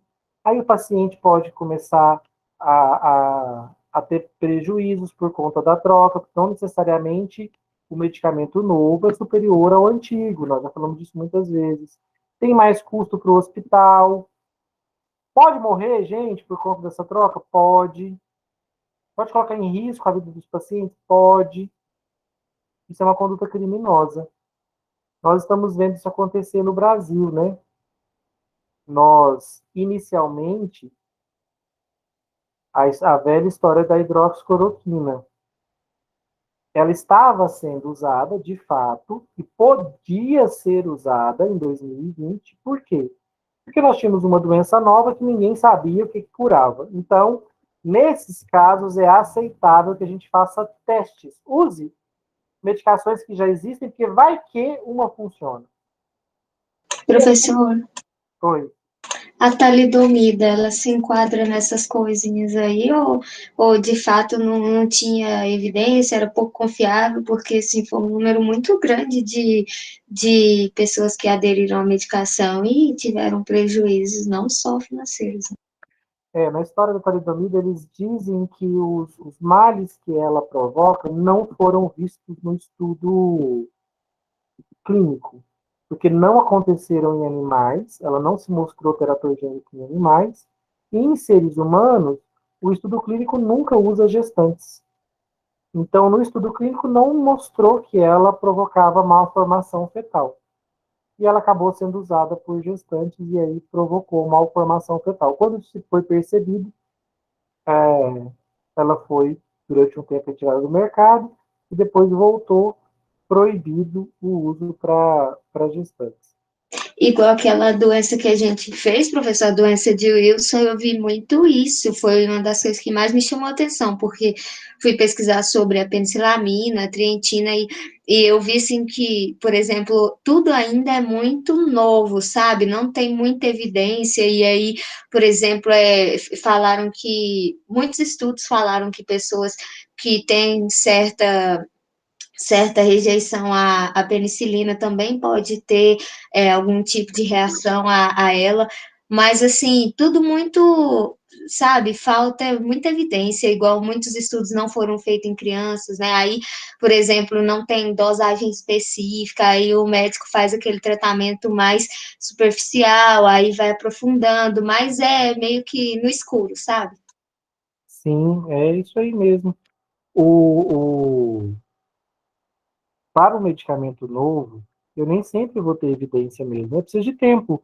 Por exemplo, se eu quisesse hoje me fazer a seguinte pergunta: a, a vacina da. Antes de terminar a questão da hidroxicloroquina, depois eu vou entrar nessa questão da vacina. Então vamos lá, ela foi permitida por um tempo. Enquanto isso, estava acontecendo um estudo clínico, um ensaio clínico randomizado grande lá nos Estados Unidos, para saber se a cloroquina de fato e a hidroxicloroquina tinham ou não benefícios no tratamento da Covid. Quando esse ensaio terminou, a resposta dele foi não, não adianta usar, não tem vantagem, só tem risco. O que aconteceu? A Agência de Vigilância Sanitária dos Estados Unidos falou, olha, nos Estados Unidos não pode mais usar, está proibido, porque o estudo mostrou, antes nós estávamos usando? Estávamos, mas por quê? Porque nós não sabíamos se funcionava ou se não funcionava. Então estávamos usando não só a hidroxicloroquina, mas vários outros medicamentos. O estudo clínico que nós fizemos mostrou que não tem nenhuma diferença. Foi um estudo, inclusive, não foi clínico randomizado, foi observacional. A gente ficou observando. Quem tomou cloroquina morreu mais, morreu menos, melhorou, não piorou? Os estudos mostraram que ela não ajudou em nada, muito pelo contrário, que ela gerou mais problemas, problemas cardíacos. Então falou, ó, nos Estados Unidos não pode usar. O que aconteceu no Brasil? Nós vimos usando cloroquina também, seguindo a onda dos Estados Unidos. Até aí, tudo bem? Algum problema? Nenhum. Até que o estudo saiu. A partir do momento que o estudo saiu, o que ele tirou da cloroquina? Gente, ele tirou a evidência científica. Usar hidroxicloroquina a partir desse estudo passou a ser uma atitude não baseada em ciência, não embasada em evidência clínica. A partir desse momento, quem propagandeou, promoveu o uso de hidroxicloroquina estava cometendo o quê? Um crime, divulgando, estimulando o uso de uma substância comprovadamente ineficaz e que ainda oferecia riscos adicionais à população. É por isso que o ministro que fez isso está tentando fugir da CPI, ou ir à CPI, mas permanecer calado. Por quê, gente? Na CPI vão fazer a seguinte pergunta para ele. Ministro, né, ex-ministro Pazuello, por que você indicou hidroxicloroquina para a prevenção da Covid-19 no Brasil? Qual seria a única salvação dele para essa pergunta, gente? Porque até o momento que estava fazendo uso não tinha ainda embasamento científico, nem um tipo de pesquisa randomizada para falar o contrário. Não, estou perguntando. Ele manteve essa recomendação após o estudo sair, dizendo que não deveria usá-la, que ela não tinha benefícios, só tinha riscos. E ele manteve. Qual seria a única forma dele se salvar dessa pergunta? Seria aparecer um estudo clínico confiável, uma evidência científica sólida, dizendo que a hidroxicloroquina funciona. Mas não existe esse estudo. Então tem como ele se sair dessa pergunta? Não. Tem como ele se safar disso? Não tem. Porque não existe na literatura uma evidência científica, uma evidência clínica que dê subsídios, justificativas para ele ter usado hidroxicloroquina como uma política de saúde no Brasil.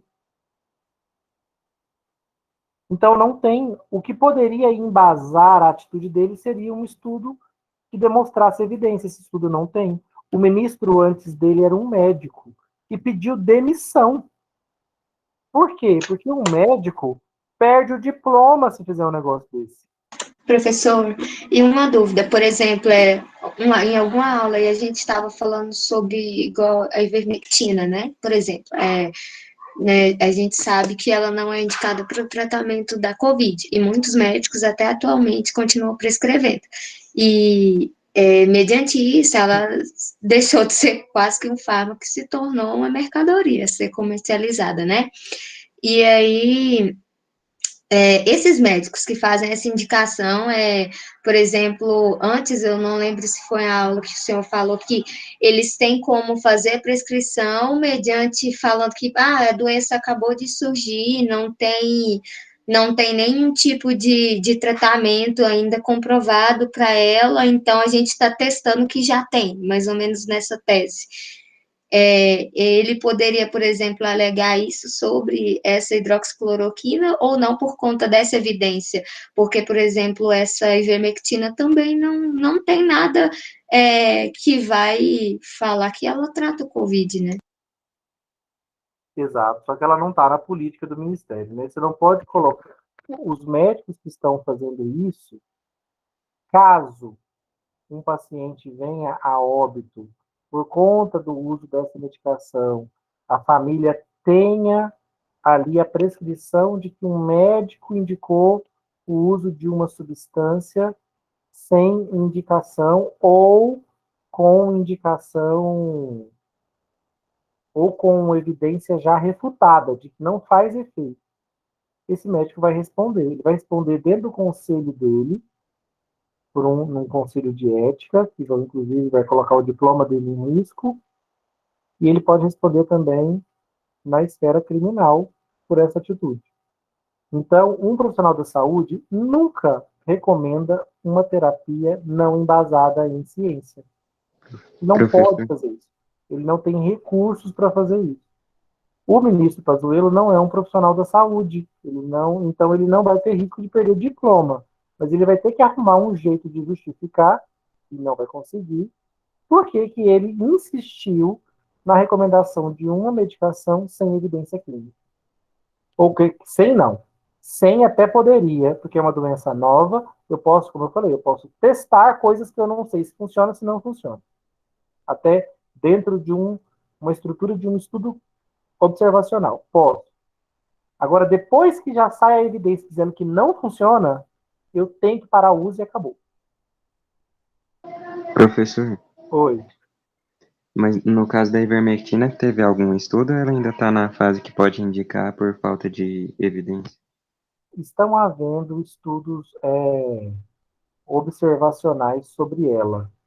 Até o momento, nada conclusivo, mas é bem provável que ela também não faça nenhuma diferença. Mas ainda não tem estudos conclusivos. Mas ninguém está usando mundo afora, tá? Essa é só coisa do Brasil mesmo. É bem provável que ela não tenha nenhuma eficácia. Ó, achou sua evidência científica? Se você tem evidência científica de alto nível, estudos clínicos, revisões sistemáticas da literatura, dizendo que lisdexanfetamina é melhor que metilfenidato, a sua recomendação vai ser favorável à troca. Se você não tem estudos, a literatura é pobre, o pouco estudo que tem é estudo fraco, baixa qualidade de evidência, a recomendação vai ser desfavorável. Olha, desculpa, se você tem estudos mostrando que a lisdexanfetamina, apesar de nova, não traz grande melhora em relação à ritalina. E ainda por cima é muito mais cara. A sua recomendação, se esses estudos forem de alta qualidade, a sua recomendação vai ser desfavorável, vai ser não faça a troca. É mais cara e não se justifica, porque não traz grandes benefícios. Ou benefícios que justifiquem a troca. Agora, se a literatura é toda capenga, não tem estudos bons comparando a lisdexanfetamina com o metilfenidato, os poucos estudos que tem são fracos, dá para você dizer troca ou não troca? Não. Qual vai ser a sua resposta? Você vai dizer, olha, Inclusive, a literatura científica não me permite, não tem dados sólidos suficientes para eu dizer troca ou não troca. É melhor, não é melhor. A literatura ainda é inconclusiva, vamos precisar de mais tempo. Onde que a literatura é inconclusiva hoje? Vamos supor que te perguntassem, qual vacina é melhor? Parecer técnico-científico. Elabora para mim um parecer técnico-científico se a vacina da Pfizer, BioNTech, é superior à da Moderna. São duas tecnologias parecidas. Usam um RNA mensageiro. Nesse caso,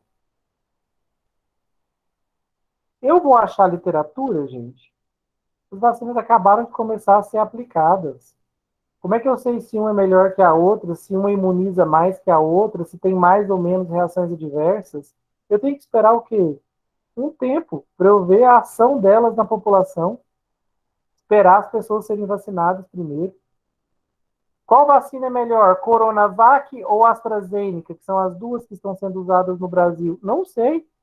Acabou, começamos a vacinar agora. Daqui a um ano, quando vier a terceira onda da Covid-19, aí nós vamos ter como ter. A gente vai estar fazendo um estudo observacional, aí nós vamos ter como comparar duas populações. O brasileiro, três populações, olha que interessante que vai ser. O brasileiro que tomou Coronavac, o brasileiro que tomou AstraZeneca e o brasileiro anti-vacina que não se vacinou. Daqui a um ano, quem é que vai pegar a Covid-19? O que não se vacinou vai pegar? Claro, ele não está imunizado. O que tomou Coronavac, que tomou AstraZeneca? Qual vai ser o percentual de reinfecção? Pode ser maior numa, menor na outra. Entendeu? Então, daqui a um ano eu vou saber qual delas é a mais eficaz na população brasileira. Agora não tem como eu saber. Agora, se você me fizer essa pergunta, minha resposta vai ser inconclusiva. Eu não vou achar na literatura, até porque é impossível, estudos comparando as duas, porque a vacinação acabou de começar. Entenderam isso, gente? Como é que eu chego na minha recomendação de troca ou não troca? sim. Quais vão ser as minhas considerações finais? Normalmente as minhas considerações finais são para sanar lacunas na literatura. Então, por exemplo, eu fiz a minha pesquisa para saber se lisdexanfetamina era melhor ou pior do que metilfenidato. Ao final dessa pesquisa, eu concluí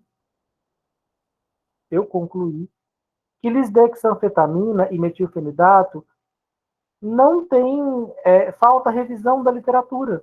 Tem estudo clínico, tem estudo observacional, mas não tem revisão da literatura. Falta revisões sistemáticas para deixar, que é o nível A, ó, revisão sistemática é o nível A de evidência. Falta revisão. O que eu posso dizer? Eu falo, olha, na elaboração do parecer, foi possível perceber que há uma carência de revisões sistemáticas da literatura. Elas precisam ser desenvolvidas. É você, por meio do seu parecer, informando os pesquisadores da área de, olha, façam revisões da literatura, está faltando. Até para a gente poder gerar um parecer mais sólido sobre a troca ou não de lisdexanfetamina, de metilfenidato por lisdexanfetamina. Eu posso ou não fazer essa troca. Então, normalmente, as considerações finais eu vou estar apontando o que precisa melhorar na literatura para eu conseguir chegar num parecer mais sólido possível. Aprovada a intervenção. A intervenção é tecnologia nova. Vamos supor que eu fiz o parecer da lisdexanfetamina com metilfenidato e cheguei numa conclusão de que a lisdexanfetamina é melhor. Aprovei a troca. Vamos parar de usar metilfenidato, vamos usar a lisdexanfetamina. Será que ela cabe no orçamento? Eu só vou poder fazer essa troca se couber. Então, é o caso de um parecer técnico que compare a anfotericina lipossomal com a deoxicolato, que a Renata falou no começo da aula. A lipossomal realmente é melhor, mais segura. Mas houve a troca no sistema de saúde? Não. Porque a lipossomal custa uma fortuna. Nunca se criou orçamento no SUS para disponibilizá-la como primeira escolha. Ela continua sendo um medicamento usado excepcionalmente. Isso é correto? Não. Correto é que essa troca já fosse feita. Que o Brasil fosse um país sério, verba já teria sido destinada ao Ministério para fazer a substituição da anfotericina deoxi pela anfotericina lipo. E a deoxi teria sido aposentada. Isso é um país sério, mas o Brasil não é, né? Então, para isso aqui falta dinheiro. E cuidado, tá? A indústria farmacêutica ela vai sempre fazer um lobby sobre os técnicos e sobre os gestores em cima desse medicamento novo. Vai sempre trazer ele como uma grande novidade, cheia de benefícios. Cuidado. O que a indústria me fala entra por um ouvido e sai pelo outro. Eu vou confiar em quê, gente? Nas minhas evidências científicas de nível A e B. Ou um nível C, mas uma evidência de alta qualidade. Um bom estudo observacional de coorte, caso controle ou uma série de casos. Tá bom? Então, cuidado que o novo sempre virá com uma cara de vantajoso, de inovação, não necessariamente. Tá? Cuidado. A geladeira com Wi-Fi tem, mas congela e preserva seus alimentos igual a geladeira sem Wi-Fi. Então, a gente muitas vezes é enganado pelo novo. Olha a qualidade da imagem das televisões. Tecnologia também, igual medicamento. Só que ela já passou a capacidade do olho humano de enxergar. Então, se não me engano, o olho humano só vai até o Full HD. Já tem várias tecnologias acima dele. Adianta pagar mais caro por elas? É uma quantidade de pixels que a nossa visão, que a visão humana não distingue. Mas eles continuam vendendo novas tecnologias cada vez mais caras. Mas para nós, seres humanos, já não faz mais diferença. A nossa capacidade visual já foi atingida por uma tecnologia já ultrapassada. O que vier depois dela, a gente não acompanha. Não importa, se daqui uns dias tiver a televisão 20K. Nós paramos antes do 4K. Não adianta 20K. Tá? Então, com medicamentos, a mesma coisa. O novo não necessariamente significa melhor. Muitas vezes pode significar até um medicamento pior. Essa é uma história famosa, tá? Rofecoxib.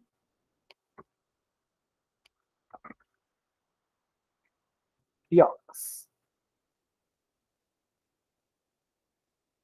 O Vioxx, o Rofecoxib, chegou a ser o medicamento mais vendido no Brasil.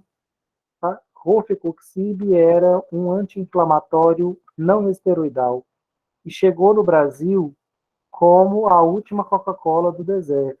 O primeiro anti-inflamatório esteroidal que não provocava danos ao estômago, que não provocava alteração da coagulação. Então, poderia tomar Vioxx com dengue, poderia tomar Vioxx com nenhum outro anti-inflamatório não esteroidal poderia. Poderia tomar Vioxx sem preocupação com gastrites e úlceras, com dano à parede mucosa do estômago. Só que ele acabou se mostrando causador de problemas cardíacos graves, inclusive mortes. Então, o que surgiu no mercado? Merck recalls Vioxx, ou seja, colheu do mercado Heart Risk Found in Arthritis Drug, então, ou seja, risco cardíaco encontrado em medicamento para artrite. Saiu do mercado. Só que quando saiu, gente, era o medicamento mais vendido no Brasil. Já tinha matado gente? Certamente. Então, foi a Anvisa, não é que ela mandou recolher, ela cassou registro. Não se vende mais rofecoxib no Brasil. Então, o novo, ele ganha mercado muito fácil. Foi como aconteceu com o Vioxx. Rapidamente se transformou no anti-inflamatório e no medicamento mais vendido no Brasil. e acabou tendo que sair do mercado porque não se mostrou seguro. Então, muito cuidado com essa abordagem de que o novo é sempre superior ao antigo. Não é. Esse é o fluxograma de um parecer técnico-científico. Então, você vai ter sempre o demandante. Quem é o demandante? Normalmente é a autoridade em saúde, que quer saber se ela troca ou não troca a tecnologia velha pela nova. Pode ser o Ministério, pode ser a Secretaria de Educação, a Secretaria de Saúde do Estado, do município, pode ser o diretor do hospital. Então, é a autoridade administrativa que vai dizer, vamos ou não vamos trocar lisdexanfetamina por metilfenidato? Quer dizer, metilfenidato por lisdexanfetamina. Ela é ou não é melhor do que o fármaco antigo? Então, ela demanda, a equipe técnica, liderada pelo farmacêutico, vai receber essa demanda, vai elaborar o PTC, ele vai ser revisado por especialistas, incorpora as modificações propostas após a revisão do especialista, tem uma revisão do gestor, olha só, segunda revisão já. Por fim, incorpora as últimas modificações e só assim o PTC é mandado para o gestor. Então, olha, vamos supor que eu, Lourdes e Gabriel somos uma equipe que desenvolveu o PTC. Depois que a gente termina, a gente manda para as especialistas, Renata e Camila. Elas vão analisar o nosso protocolo, se foi feito adequado corretamente. Vão sugerir modificações, a gente vai incorporar. Depois, os gestores do nosso hospital ou da nossa Secretaria de Saúde vão avaliar o PTC que eu, Gabriel e Lourdes fizemos e que Renata e Camila já revisaram. Esses gestores, agora, depois que eles fazem a revisão deles, é que, enfim, o protocolo vem para quem vai tomar a decisão de troca ou não troca, ou adiciona a lisdexanfetamina como uma opção para o tratamento do TDAH. Está vendo que um parecer técnico-científico ele vai interferir na terapêutica. Se ele for positivo, favorável, a droga pode, inclusive, ganhar o status de primeira escolha terapêutica. Se ele for parcialmente favorável, ela pode entrar, mas ela entra como uma segunda opção. Caso o paciente não responda bem à Ritalina, teremos agora a lisdexanfetamina. Ou, se ele for negativo, pode dizer, não, vamos continuar com metilfenidato. Nada de adicionar lisdexanfetamina. Ela é mais cara e não é melhor, não é mais segura. Vocês conseguiram entender um parecer técnico consubstanciado? É um tema complexo, profundo, mas muito interessante. Professor, é só farmacêutico que faz esses documentos, dá andamento ou é uma equipe multidisciplinar? Na teoria é multidisciplinar, mas na prática é repleta de farmacêuticos, tá? Essa equipe. Olha aqui, ó. Esse eu vou mostrar para vocês um parecer técnico-científico oficial, Ministério da Saúde. Ele avaliou se a teriparatida, que é uma tecnologia nova, um novo medicamento para osteoporose, é melhor que os existentes. Então, ela avaliou a eficácia, a segurança e custo-efetividade da teriparatida para o tratamento da osteoporose, comparado com os fármacos que existem. Vamos ver se fala aqui. Olha quem elaborou. Ó. Tem quem elaborou e tem quem revisou. Vamos ver, ó. Dá para a gente saber. Ó, Celine de Castro Almeida Brasil.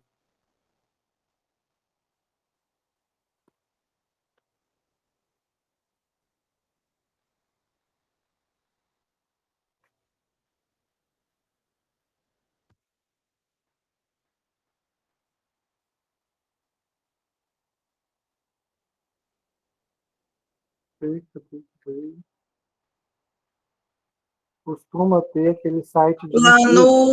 Lá no negócio que você mostrou anterior, fala que ela faz parte do não sei o que da assistência farmacêutica lá, ó. Programa de pós-graduação em medicamentos e assistência farmacêutica, então provavelmente ela é farmacêutica, né? Provavelmente, mas na pós-graduação ela não necessariamente vai ter, ela pode ser, por exemplo, sei lá, nutricionista, mas como ela é mestre em saúde pública e fez essa pós-graduação, pode ser que ela seja farmacêutica, mas ela pode ser até, por exemplo, antropóloga, entendeu? Não é uma garantia, mas é muito provável. Vamos, da onde vocês podem olhar, é porque a gente não vai ter tempo, mas você pega uma pessoa que faz esse tipo de coisa, ela tem uma formação acadêmica. Então você pega esse nome dela e joga no Lattes, por exemplo. E aí costuma aparecer. Ou alguns, teve até um que eu olhei mais cedo, que apareceu o LinkedIn, aquele outro de emprego.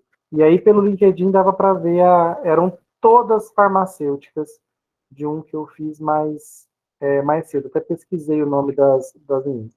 Aqui, a professora doutora Alessandra e doutor Augusto. Né? O doutor Augusto, professor da Faculdade de Farmácia, a Alessandra das Ciências Médicas. Dá para dizer que é uma médica e um farmacêutico? Talvez, mas teria que confirmar. Mas pelos nomes dá para a gente saber. Pode e deve ser multidisciplinar, né? Porque aumenta aí a expertise. Mas, por exemplo, nesse que eu conferi mais cedo, todas eram farmacêuticas. Eram 4 elaboradoras, todas eram farmacêuticas. Mas certamente na equipe de revisão devia ter médicos, odontólogos, outros profissionais. Não é uma formação só que faz tudo, não. Mas aqui, obrigatoriamente, tem farmacêutico. Aqui um resumo, ó, teriparatida da osteoporose, vai mostrar um pouquinho. Aqui, ó, eu não preciso ler ele todo. Eu entro no meu parecer, o resumo já me diz o que aconteceu. Ele vai dizer, lá, a pergunta lá, ó, legal. Tá aqui, ó, ele fez a pergunta. A teriparatida é segura, eficaz e custo-efetiva no tratamento da osteoporose em relação aos medicamentos fornecidos pelo SUS? Quem que são os medicamentos fornecidos pelo SUS? Alendronato, que é o medicamento usado padrão, né, para osteoporose. Aqui ela está caracterizando a tecnologia, ó. O que é a teriparatida? Está descrito. Onde ela buscou as evidências científicas? Ó, ela buscou na Cochrane, na Bireme, na Medline, na Lilacs. Então, estão as bases de dados que ela usou. Resumo dos resultados selecionados. Ou seja, teriparatida é ou não é? E olha a recomendação. Vamos ler só a recomendação? Recomenda-se fracamente a alternativa teriparatida apenas para mulheres que apresentem osteoporose pós-menopáusica grave com falha terapêutica ao alendronato, disponibilizado pelo SUS de acordo com o protocolo clínico e diretrizes terapêuticas que vocês já conhecem. Então, o protocolo clínico do SUS diz para usar alendronato. Esse parecer investigou se a teriparatida era ou não era melhor que ele. Qual foi a conclusão, gente? Era? Não. E por que ela recomenda fracamente? Por que você acha que está esse fracamente aqui? Por conta das evidências que ela encontrou. Certamente ela não encontrou boas evidências. Porque se ela tivesse encontrado, ela diria, recomenda-se fortemente, ou recomenda-se confiavelmente. Ela fracamente é porque ela não achou dados fortes o suficiente para fazer uma recomendação assertiva. Quando não encontra dado nenhum, aí pode colocar, né? Não recomenda-se o uso, tal, alternativo. Total falta de informação. Não recomenda-se a troca, porque não se sabe. Ó, aqui, reparem que ela fala que recomenda para esse caso específico, ó, mulher com osteoporose pós-menopausa grave e que o alendronato não funcionou. Então, mesmo na mulher com pós-menopausa grave, eu primeiro vou de alendronato. Caso não der, teriparatida é uma opção, mas assim, sem grande evidência na literatura. Só vou para ela mesmo quando a primeira escolha não se mostrar efetiva. Ressalta-se que a teriparatida apresenta um alto custo em relação às alternativas já incorporadas e que outros países desenvolvidos recomendam o uso dessa tecnologia. Olha que informação complicada. Está dizendo que ela é muito mais cara, e que países ricos já estão usando teriparatida como primeira escolha. País que tem dinheiro já está usando teriparatida. Embora a literatura ainda não tenha mostrado essa vantagem toda da teriparatida em relação à medicação usada tradicionalmente no SUS, o alendronato. Então, segue alendronato? Segue alendronato. Para terminar, gente, eu vou querer que vocês façam uma leitura no tempo que nos resta. Está até aí na nossa página aí da disciplina. Façam um intervalinho. Na próxima aula eu vou fazer algumas perguntas. E vou pontuar vocês de acordo com as respostas. Pontinhos extras. Para quem se der o trabalho de ler o protocolo clínico, o parecer técnico consubstanciado do Montelucast. Quando vocês baixarem aqui, vocês vão descobrir que Montelucast, para quem não sabe, é um... Professor, Oi? eu abri esse arquivo, mas para mim apareceu um arquivo chamado de Mesolida.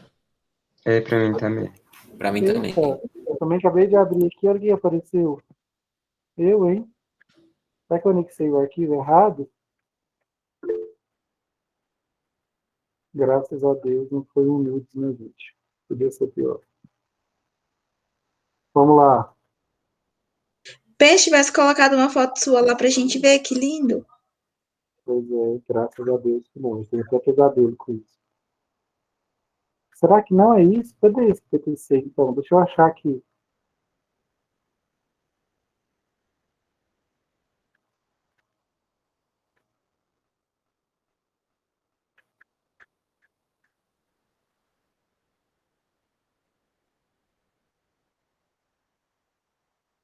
É esse.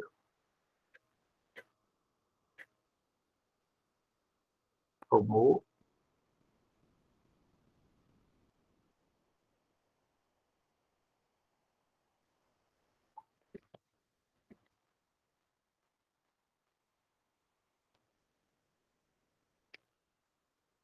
Tá, agora está o PTC do Montelucast.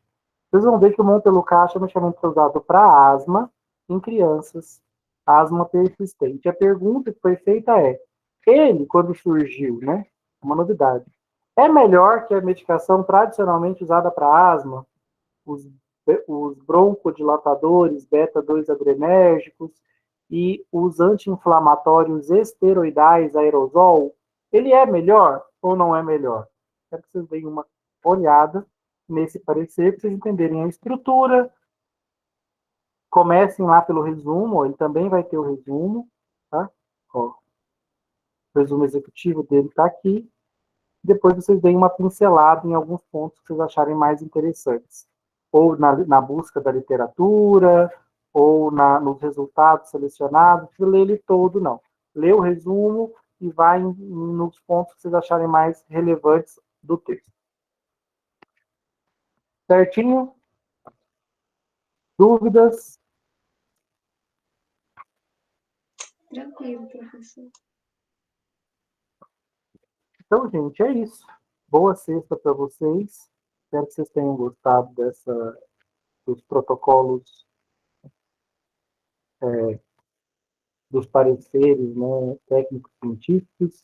É algo que vai demandar aí uma expertise aí bastante grande de um farmacêutico para buscar informação na literatura, para selecionar, para classificar os artigos em nível de evidência alta, moderada ou baixa, e aí gerar esse documento que, como vocês viram, é extremamente importante. Ele vai subsidiar uma decisão que vai envolver muita repercussão, né? A troca de uma terapêutica antiga por outra.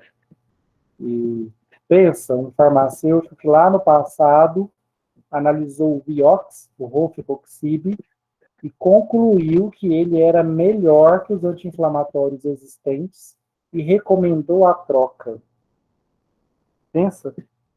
O medicamento precisou ser banido do mercado por conta dos riscos que provocava. Tá? Então, os farmacêuticos, quando fazem isso, eles estão protegendo a população de danos à sua saúde. Então é isso. Se não tem mais dúvidas, vou parar aqui a gravação.